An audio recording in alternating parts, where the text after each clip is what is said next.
Di video ini saya akan mencoba rakit HP kentang, dan setelah itu langsung coba root dan juga oprek. Terakhir kita bakal tes performanya buat daily dan juga gaming. Assalamualaikum warahmatullahi wabarakatuh. Di tahun 2019, Masnuk merilis HP paling murah. Wah, murah banget! Yang harganya kurang lebih cuma sejuta, yaitu Samsung Galaxy A2 Core. HP ini ditunjukkan untuk orang yang ingin HP yang penting HP dan mereknya yang penting Smasnuk. Karena nilai jual dari HP ini tuh cuma merek Smasnuknya aja, sisanya ampas. Ini adalah di zaman dimana Samsung sangat kikir terhadap spek. Tidak seperti sekarang, dimana malah Xiaomi yang lebih kikir masih ngasih Helio G81 dan eMMC terus. Target pasar HP ini tuh buat orang yang pengen HP murah tapi mereknya harus Smasnuk, dan tentu saja gak peduli sama spek. Ngomongin soal spek, untuk spesifikasinya HP ini tuh kentang pakai banget, apalagi di tahun 2019.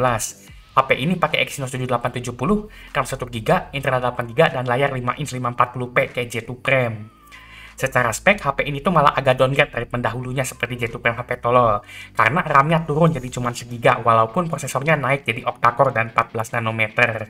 HP ini merupakan salah satu HP terakhir dengan RAM 1GB, karena di tahun selanjutnya Smasnuk merilis HP terakhir mereka dengan RAM 1GB, yaitu Smasnuk A01 Core. Sayangnya Smasnuk A01 Core ini malah downgrade di prosesornya, kalau misalnya dibandingin sama A2 Core ini, dan tetap saja keduanya kentang. Kebetulan saat saya gabut lagi scroll salah satu marketplace, saya nemu mesin HP ini yang harganya itu murah banget, dan karena itu saya jadi penasaran buat coba ngerakit HP ini dengan beli mesin dan juga LCD-nya.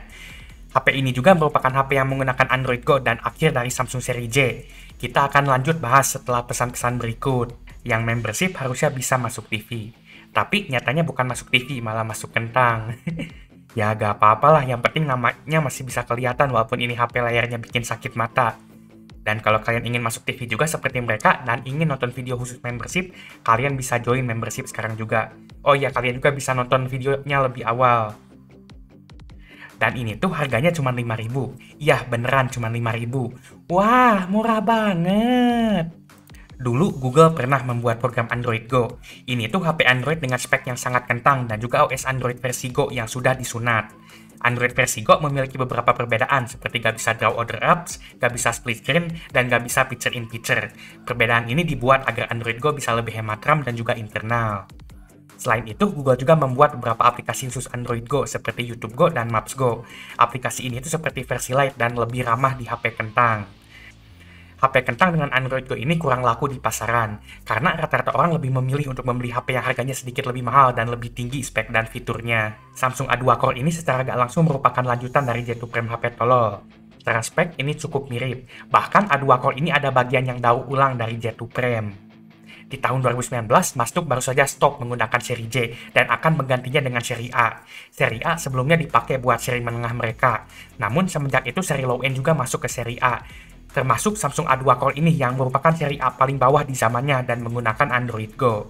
Dan Samsung A2 Core ini bisa dibilang sangat tidak laku karena saya sendiri jarang dengar HP-nya, apalagi usernya. Tidak seperti J2 Prime HP tolol yang laku keras dan merupakan HP sejuta umat. Kalau alasan tidak lakunya sudah cukup jelas. Ini HP speknya jelek banget dan nilai jualnya itu cuma merek Smasnuk aja. Di harga yang sama kalian bisa dapat HP yang lebih layak dari merek lain, atau kalian bisa tambah dikit buat dapat HP Smasnuk yang lebih bagus. Itu saja sekian dari sejarahnya, langsung saja kita mulai rakit HP-nya.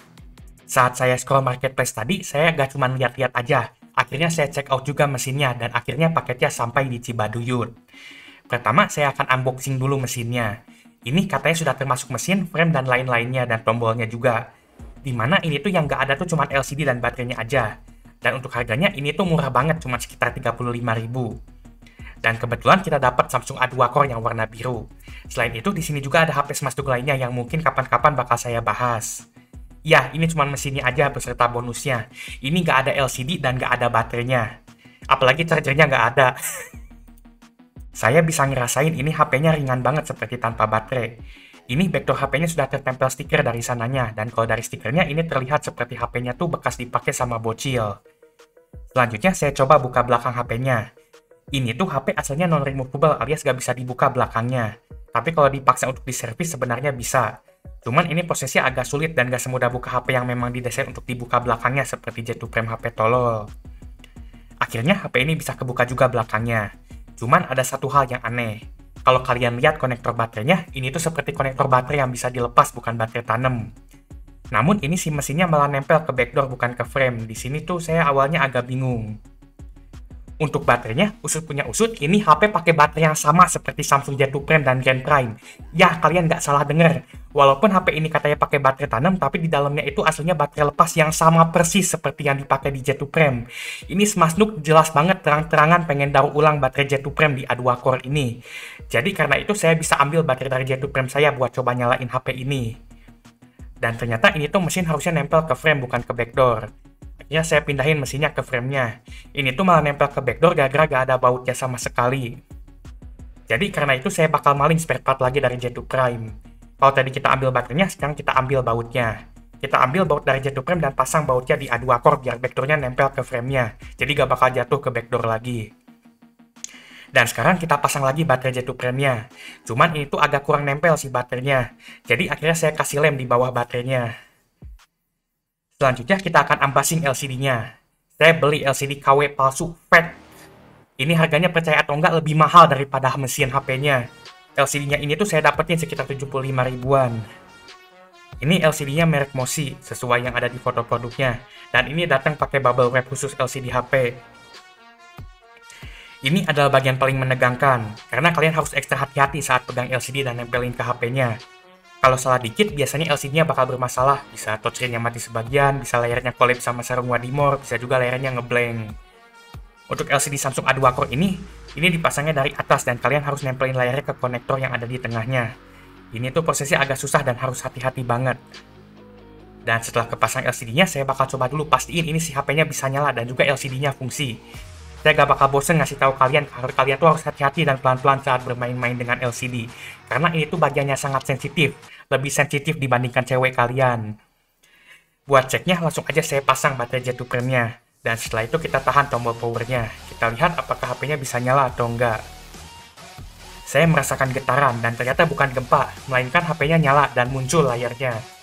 Saya gak mencium bau-bau garis-garis seperti motif sarung yang berarti bagian LCD-nya tuh kemungkinan aman. HP ini juga mesinnya bisa booting, dan ternyata tidak bootloop. Dan saat saya coba sentuhnya, ini bisa fungsi touchscreen-nya. Kata penjualnya ini HP ada polanya atau kuncinya, tapi pas saya buka ini nggak ada polanya. Jangan lupa, ini si LCD-nya belum nempel ke frame-nya dan perlu ditempel. Untuk nempelinnya, saya bakal pakai lem B7000. Saya bakal pakai lemnya nggak terlalu banyak karena takut bocor ke LCD, dan saya bakal cuman pasang di bagian atas dan bagian bawahnya aja. Untuk bagian atasnya nggak bakal banyak karena fleksibel LCD-nya ada di atas. Untuk bagian bawahnya saya bakal pasang lebih banyak, dan selain itu saya juga bakal tambahin di bagian tengahnya sedikit. Bagian bawahnya ini lebih aman karena nggak ada fleksibelnya.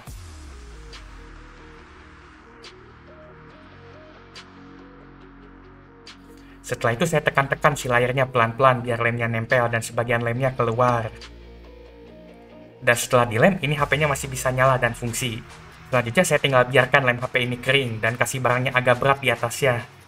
Beratnya itu pakai perasaan aja. Di sini saya coba timpa pakai tempat obeng yang saya pakai buat bongkar HP ini.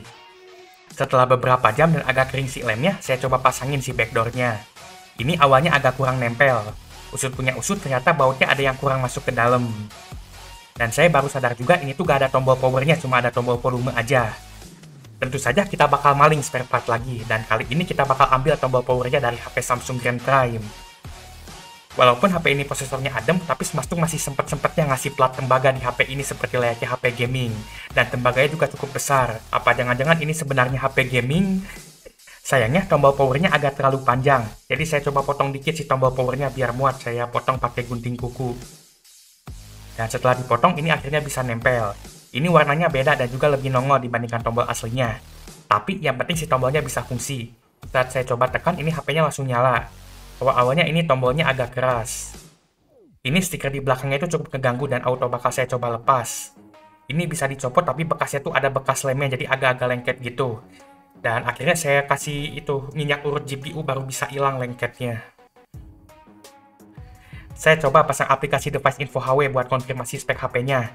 Dan ternyata ini beneran Samsung A2 Core. Dengan ini bisa dibilang saya berhasil merakit HP Samsung A2 Core ini dari mesin LCD KW, baterai dari baut hasil maling dari J2 Prime, dan juga tombol power hasil maling dari Grand Prime. Saya coba lihat-lihat sedikit isi daleman HP ini. Maksudnya tuh daleman datanya, kalau mesinnya tadi kita udah lihat. Ini tuh ada film bajakan yang di-copy pakai Share It dan di-download dari salah satu situs bajakan. Ini filmnya tuh 720p tapi layar HP-nya cuma 540p. Dan di HP ini juga ada banyak foto pemiliknya yang ternyata bocil. Kalau CEO Roblox dapetin HP ini pasti udah seneng banget dapat foto kayak gini. Ini sengaja saya sensor ya. Jadi singkatnya saya berhasil merakit HP ini dengan modal 110.000 dan juga waktu saya buat ngerakit HP-nya. Ya, jadi kalau kalian punya duit 100.000, mending dipakai bahan buat rakit HP dibandingkan dipinjemin ke teman karena nggak tahu kapan dibayarnya. Selanjutnya, saya bakal coba oprek HP ini untuk memaksimalkan performanya. Saya coba buka bagian settingnya dan nemu bagian buat unlock bootloader. Untungnya ini masih pakai Samsung Experience, jadi masih bisa di UBL, nggak kayak One UI 8 yang katanya udah gak bakal bisa di UBL lagi. Dan buat UBL-nya, ini HP harus di wipe data dulu. Di sini nggak ada data penting dan isinya data orang lain, jadi nggak ada masalah di reset juga. Setelah di reset, saya langsung dibawa ke OOBE-nya. Ini tentu aja tinggal next aja sampai beres, masukin tanggal, zona waktu, dan juga nama HP-nya. Dan setelah masuk ke tampilan awal, saya langsung buka settingnya buat cek status UBL-nya. Awalnya saya kaget, ini kok tiba-tiba goib ya si OM Unlock-nya. Usut punya usut, ternyata ini tuh akibat saya belum nyambung internet. Setelah sambung WiFi, ini langsung muncul OM Unlock-nya. Dan ternyata ini sudah ter-UBL dengan sukses. Ini UBL-nya termasuk gampang kalau dibandingkan beberapa merek sebelah. Ini HP saat baru beres di reset ternyata cukup smooth juga. Kaget untuk RAM segiga. Ini tuh hal yang seharusnya tidak terjadi di HP kentang kayak gini. Ya ini mungkin karena masih kosong aplikasinya. Ngomongin soal aplikasi, dari bloatware ini tuh cukup minim untuk standar HP Smasnook. HP Smasnook kayak J2 Prime biasanya bloatware-nya tuh banyak banget, apalagi di J2 Prime sampai bikin penuh banget internalnya. Dan ngomongin soal internal penuh, ini HP masih kosong sekitar 4 GB saat baru di reset. Jadi sedikit lebih luas dibandingin J2 Prime HP tolol. Sayangnya ini HP RAM-nya lebih kecil dari J2 Prime karena cuma segiga. 512 MB lebih kecil dari J2 Prime. Untuk versi Android-nya, HP ini pakai Android 8.1 Oreo. Ini minimal buat jalanin beberapa aplikasi seperti YouTube di zaman sekarang. Ini tuh Android-nya tuh versi Android Go yang lebih ringan buat HP kentang dan fakiram seperti HP ini. Selain Android-nya versi Go, HP ini juga memiliki aplikasi versi Go atau versi Lite secara bawaannya. Salah satunya adalah YouTube Go yang sudah almarhum dan gak bisa dipakai lagi. Ngomongin soal aplikasi yang udah gak bisa dipakai lagi, ini juga ada Samsung Max yang merupakan aplikasi buat hemat kuota. Singkatnya itu aplikasi kerjanya seperti kombinasi antara VPN dan WinRAR. Ya, WinRAR yang trialnya seumur hidup. Oke, sekarang kita bakal lanjut proses opreknya. Sayangnya ini HP gak laku dan komunitasnya itu bisa dibilang gak ada. Tapi untungnya ada orang yang bikin TWRP buat HP ini. Jadi langsung aja saya coba download dan pasang TWRP-nya. Sayangnya ini prosesnya gak semudah yang saya kira. Tombol di HP ini tuh tenggelam, ditambah tombol power game prime-nya ini agak-agak kurang pas. Jadinya tuh saya agak kesulitan buat mencet tombolnya buat masuk ke download mode-nya. Ini tuh buat masuk ke download mode-nya perlu pencet tombol power dan volume atas buat masuk ke recovery-nya. Setelah percobaan berkali-kali, akhirnya bisa juga. Setelah masuk ke recovery, saya pilih reboot to bootloader buat masuk ke download mode. Dan karena tombolnya keras, ini prosesnya susah. Saya pencet berkali-kali juga ini belum kepencet walaupun sampai jari saya sakit buat mencetnya. Namun akhirnya bisa kepencet juga dan HP-nya langsung jadi layar biru dan masuk ke download mode.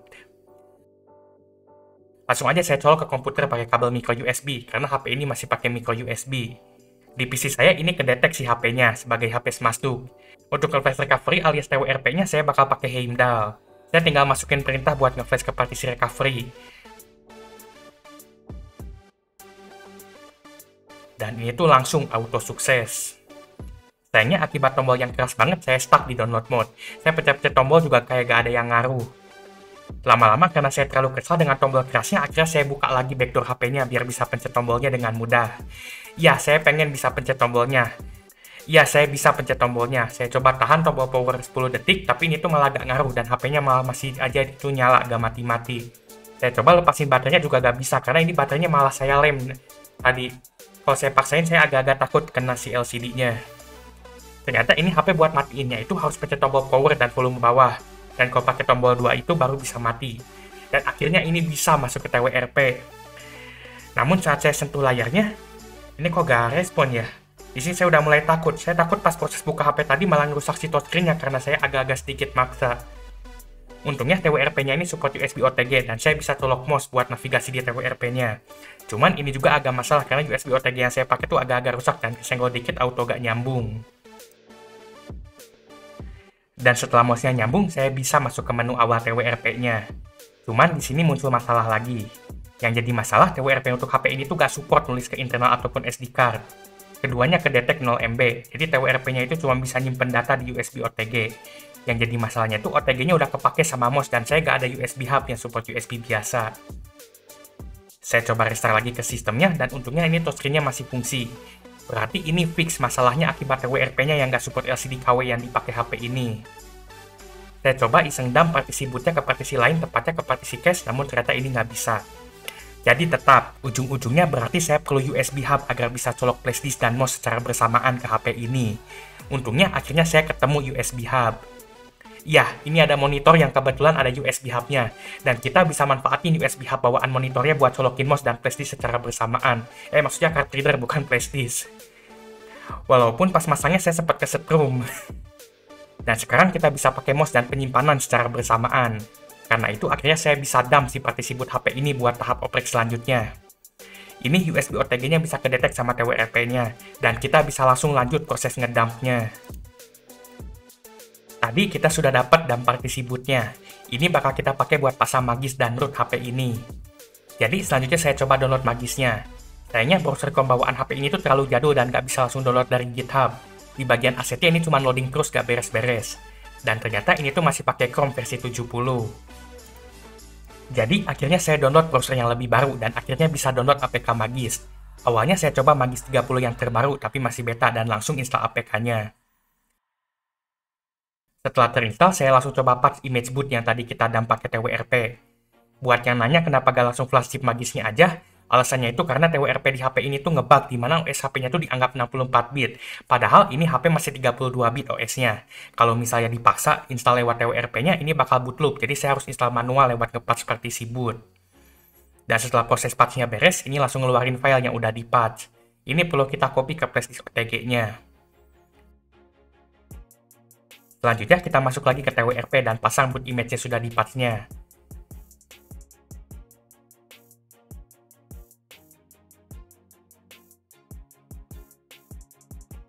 Sayangnya setelah restart ini malah stuck di verifikasi gagal.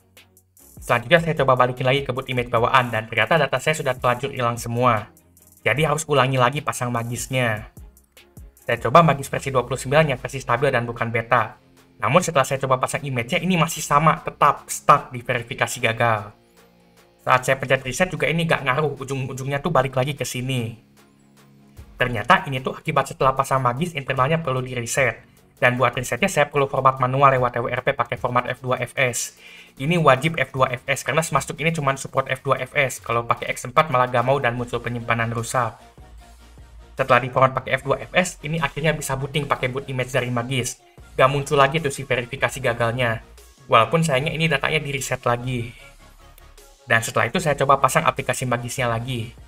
Ini sukses dan berhasil ke root dan Magisnya langsung minta buat install additional files. Setelah restart, akhirnya kita berhasil memasang Magis di HP ini di ROM bawaannya. Karena sekarang HP ini sudah terpasang Magis, selanjutnya saya akan coba pasang beberapa modul. Saya pasang modul NFS injector dan juga disable thermal. Saya juga awalnya coba ZRAM konfigurator buat naikin swapnya, tapi malah gak work. Jadi buat naikin swapnya alias RAM palsunya di HP ini tuh perlu agak ribet dan perlu pakai cara manual. Saya harus bikin file swapnya dulu di /data alias di eMMC-nya. Udah itu diaktifin itunya si swapnya dan bikin script buat otomatis nyalain swapnya pas HP-nya nyala di SmartPack.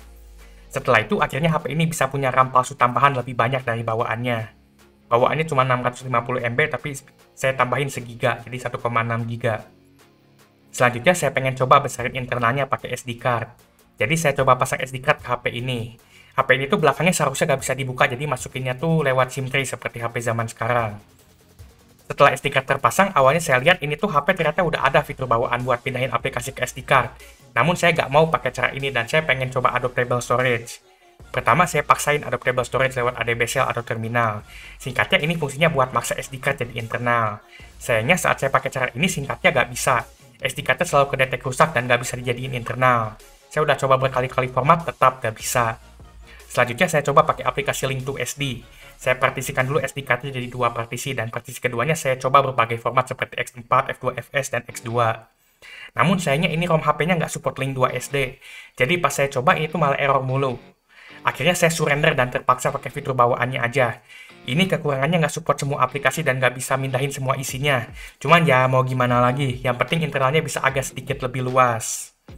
Dan ternyata Link 2 SD ini tuh bisa juga dipakai buat download dan hapus aplikasi sistem yang berat. Jadi saya coba hapus beberapa bloatware bawaannya. Selanjutnya saya akan coba tes HP RAM 1GB ini buat dipakai aplikasi sehari-hari. Apakah masih layak di tahun 2025? Untuk Telegram ini lancar. Gak kaget sih HP RAM 512 MB aja masih bisa lancar Telegram, apalagi yang RAM 1GB dan prosesornya masih cukup mumpuni. Cuman untuk Telegram ini saya harus download APK-nya dari website resminya. Kalau download dari Play Store gak tahu kenapa gak bisa login. Mungkin gara-gara HP ini gak pas integrity check-nya akibat udah di UBL dan root. Untuk scroll Page-Nook, HP ini masih bisa. Dan gak cuma bisa aja, tapi saat Page-Nookan pakai FB Lite, ini tuh gak ada masalah dan lancar pakai banget. Bahkan saking lancarnya tuh saya gak sadar tiba-tiba waktu saya tuh udah habis berjam-jam nge-scroll Page-Nook pakai HP ini. Dan ini tuh gak jauh beda dengan scroll Page-Nook di HP utama saya yang speknya lebih tinggi. Saya udah coba berbagai HP Android RAM 1GB dan semuanya itu masih bisa banget dipakai buat Page-Nookan pakai FB Lite. Dan tentunya termasuk HP ini yang merupakan salah satu HP paling akhir yang pakai RAM 1GB. Selanjutnya saya coba buat setel musik. Saya coba pakai Spotify versi Lite, ini masih cukup lancar. Cuman kualitasnya ini biasa aja kayak colok HP pada umumnya. Powernya kecil, bass dan kabelnya juga buntung, gak ada yang spesial. Selain pakai Spotify Lite, kalian juga bisa setel MP3 dari Stava Band. Untuk lancar atau enggaknya itu tergantung aplikasi player yang kalian pakai, karena HP ini tuh gak ada aplikasi bawaannya buat setel MP3. Untuk Distrot, ini aplikasinya cukup berat di versi terbarunya dan gak ada Distrot Lite. Dan kalian harus ekstra kesabar pakainya karena loadingnya cukup lama dan pencet ini itu nge-lag. Dan saat nge-scroll juga ini patah-patah dan nge-lag, tapi ya ini masih bisa dipakai buat kalian nyirkel.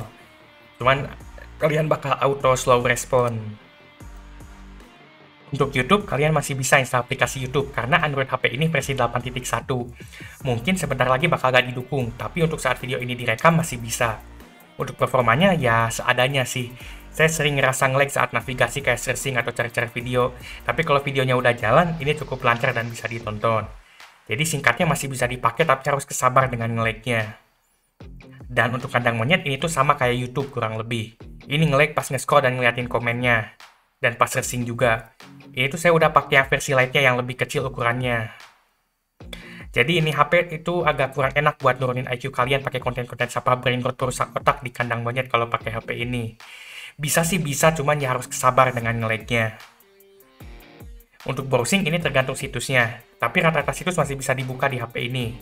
Saya sempat browsing buat cari-cari info tentang spek HP ini dan juga sejarahnya pakai HP ini juga.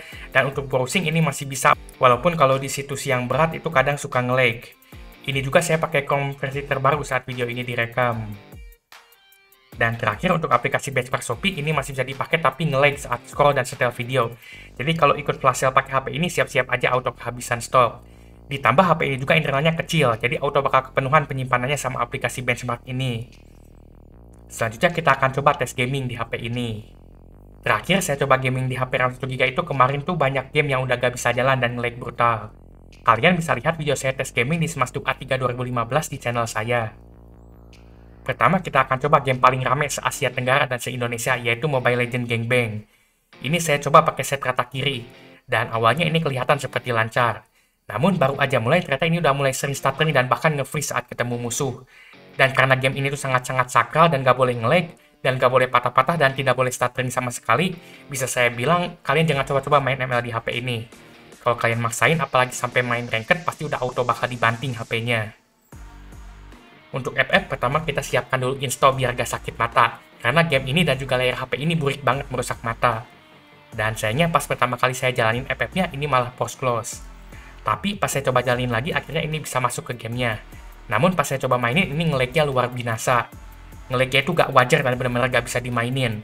Ini stuttering di mana-mana dan patah-patah banget. Ini sih kelihatan akibat kekurangan RAM-nya, dan yang paling parahnya tuh saya inget banget kalau ini tuh lebih parah nge-lag-nya dibandingin J2 Prime. Saya juga notice ini loading tekstur bangunannya itu lemot, kemungkinan akibat fakir RAM juga.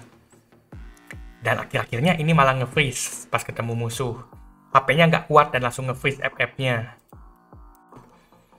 Next, kita coba game bocil lainnya. Selain FF, bocil zaman sekarang juga suka main Roblox. Dan Roblox ini tuh lebih parah nge-lag-nya. Baru masuk ke salah satu game udah gak bisa ngapa-ngapain saking nge-lag-nya. Ini tuh udah lebih parah dari slideshow PowerPoint FPS-nya dan benar-benar gak bisa dimainin banget. Bahkan bocil Winlator pun gak bakal bilang ini smooth. Minimal kalau kalian kasih HP ini ke adik kalian, yang bocil sudah dipastikan adik kalian tuh bakal aman dari ancaman file portable dokumen format. Untuk Minecraft versi terbarunya udah bilang kalau HP ini tuh gak bakal didukung lagi. Kemungkinan akibat RAM-nya yang sempit cuma segiga. Saya coba bikin World ini masih bisa dan loadingnya nggak terlalu lama-lama banget. Kemarin saya coba di HP lain yang speknya mirip-mirip tuh bisa lama banget generate-nya. Dan setelah masuk ke World-nya, ini awalnya agak-agak nge-lag, tapi lama-lama mulai lancar. Saya juga bisa lihat Ica di sini. Cuman ya yang jadi masalah di sini itu karena HP ini pakai touchscreen KW palsu fake, jadi agak-agak enak pasti pakai main game dan sering lompat-lompat si touchscreen-nya itu ganggu. Karena RAM HP ini sempit, saya susah banget buat munculin keyboardnya, dan ini tuh harus nunggu lama banget buat muncul si keyboardnya. Tapi setelah muncul, akhirnya saya bisa ngetik perintah di chatnya. Dan tentu saja seperti biasa kita akan coba pasang TNT yang banyak banget. Kurang lebih ini ada 1000 TNT. Apakah HP ini kuat ngeledakin TNT 10 kali 10 kali 10? Langsung aja kita coba. Untuk emulator, pertama saya coba emulator PS1 pakai DuckStation. Untuk game berat seperti Gran Turismo 2 ini sebenarnya lancar, tapi pas bagian yang berat sempat drop frame dikit. Tapi sebenarnya yang jadi masalah tuh bukan performanya, tapi touchscreen HP ini yang KW yang sering ngaco sendiri itunya si multitouch-nya. Kalau saya lagi pakai 2 jari atau lebih, si touchscreen-nya tuh ngaco, jadi pas saya mau belok kiri ini malah dikira mau belok kanan. Kalian lebih baik pasang controller kalau mau main pakai HP ini. Kalau misalnya HP-nya pakai yang LCD KW seperti HP ini. Tapi untuk game yang lebih ringan seperti Crash Bandicoot ini lancar. Sepertinya tuh ini buat rata-rata game PS1 bakalan bisa jalan di HP ini. Dan untuk game ini juga sama masalahnya, yaitu kontrolnya yang kurang enak akibat touchscreen KW. Dan untuk emulator PSP pakai PPSSPP, pertama saya coba dulu salah satu game PSP paling berat, yaitu God of War. Tentu saja ini nggak kuat dan gamenya langsung jadi auto slow motion, karena ini tidak full speed, itunya si kecepatannya. Bahkan setelah saya coba aktifin frame skip-nya juga ini masih nge-lag brutal dan tetap slow motion. Saya juga sudah aktifkan show speed-nya buat nampilin speed-nya dan ini nggak 100%. Tapi saat saya coba game yang lebih ringan yaitu PS 2012 ini hampir lancar, gak ada masalah. Cuman ini kadang-kadang suka tiba-tiba frame drop sendiri di tengah jalan. Jadi ya lancar tapi kadang tiba-tiba nge-lag. Tapi udah itu langsung lancar lagi. Jadi HP ini bisa ijo-ijo juga seperti rental PS. Dan terakhir kita akan coba game yang terkenal dengan beratnya, yaitu game Kikir 4No. Yang saya kaget ternyata ini HP bisa banget main game Kikir dengan sangat lancar. Ya ini benar, ini lancar banget.